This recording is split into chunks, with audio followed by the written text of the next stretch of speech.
তো কিছু টাকা দাও তো, একদম কাছে টাকা নেই গো। বিশ্বাস করো আমার হাত পুরো ফাঁকা, মাসের শেষ, আমি যে কি ভিখারি অবস্থা রয়েছে সে আমি জানি।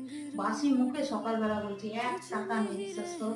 তোমরা মিথ্যে কথা বলো। সত্যি সত্যি বলছো তো? মা কালী বলছি, আমার কাছে কিচ্ছু নেই, কানা দেখ, আলমারিটা খুলেছিলাম বুঝলে, কাপড়ের ফাঁকে থেকে 120 টাকা পেলাম বুঝলে।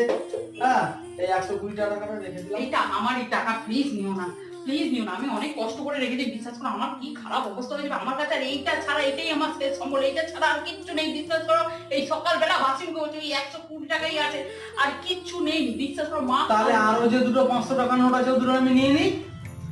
আরে বাবা, তুমি সব বিষয় ঘাটাঘাটি কেন করো বলো তো? লোকরা ঘরে চুপচাপ খাবে দাবে, সবাই বা ডিউটি যাবে, তুমি সব কিছু ঘাটাঘাটি করো কেন? বিরক্ত লাগে, দাও তো। এই তো বলছো বাসি মুখে কোনো টাকা নেই, কিচ্ছু নেই, আবার ওখানে তো দুটো 500 টাকার নোট রয়েছে। এ কি গো?